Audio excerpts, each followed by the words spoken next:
Tonight, we take an in-depth look at what President Biden is doing to help the economy, help the country through the pandemic. With 1 month into the Biden administration, questions remain about the nation's fragmented vaccine rollout and the push to reopen classrooms. Many educators and officials are concerned students are struggling with online learning and falling behind. But the Biden administration's guidance on how to reopen schools safely has been contradictory and confusing. This is what Press Secretary Jen Psaki told reporters last week.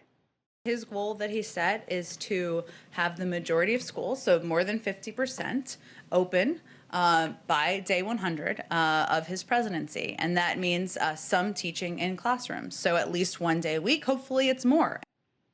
Then President Joe Biden said that wasn't true at a CNN town hall on Tuesday. There was a mistake in the communication. I said opening the majority of schools in K through 8th grade because they're the easiest to open. The goal will be 5 days a week. We also have the latest news on the crisis in Texas. Millions of Texans do not have drinkable water tonight. The state is still recovering from a winter storm that knocked out their power grid. President Biden declared the state a disaster area. And Senator Ted Cruz is feeling the heat after fleeing the cold for Cancun. Many Texans are livid. We will have more on that and the crisis of leadership in the GOP.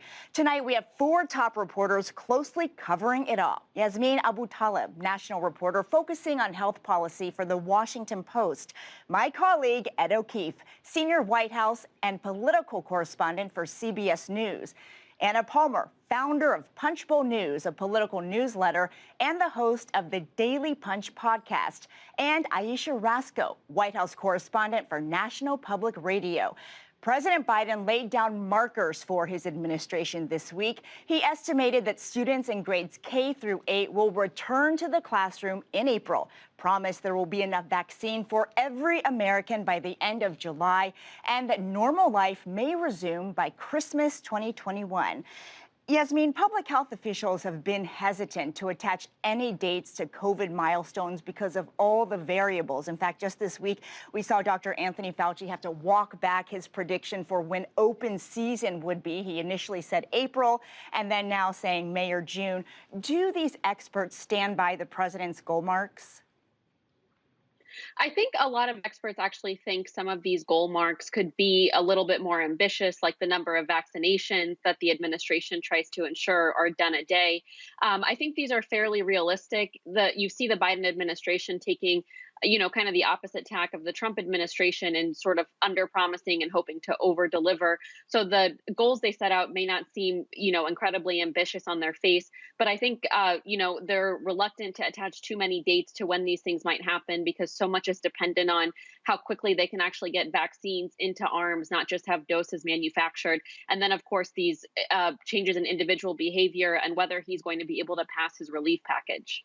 Right. And so much actually depends on when those shots actually gets into arms, and the debate over when teachers should get the shots is ongoing, with the CDC saying that, it shouldn't be a prerequisite to open schools. Ayesha, I want to ask you about what we just saw, which is really a muddled message from the administration about reopening schools. What do you think happened there?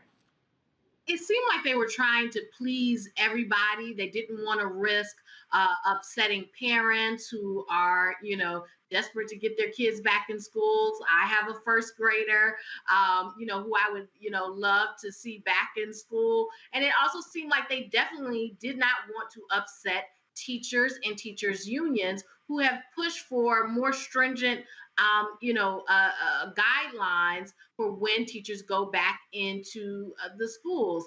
They want to be safe. And truly, it seems like most parents, they want their children to be safe. They want teachers to be safe. It's a very nuanced issue. And it seemed like the White House was trying to please everybody or spin it in a way that no one would get upset. And when you do that, though, you end up with this muddled message, and you end up with this message that just is not clear. What exactly does the White House expect? Do teachers need to get vaccinated? That's a simple yes or no question, but they didn't have a yes or no answer.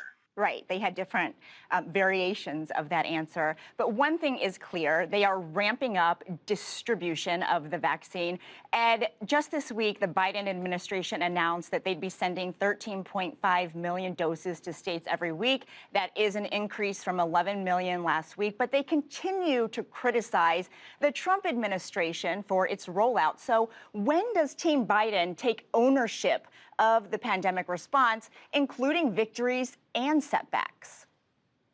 I think it's when he hits these deadlines that he has imposed on himself. So essentially the first 100 days.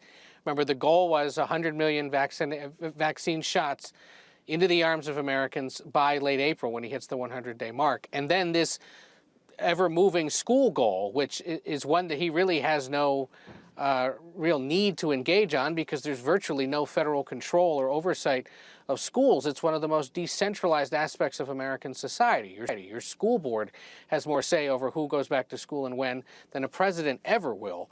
But once those marks are either hit or missed, and he's been so explicit about it, it would be impossible to not hold them to account either way.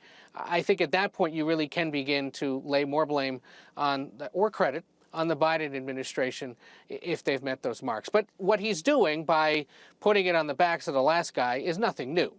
George Bush did it to Bill Clinton. Barack Obama certainly did it to George W. Bush, especially on foreign policy. Donald Trump spent most of his 4 years blaming his predecessor, and certainly through the first month of this administration, they're doing the same.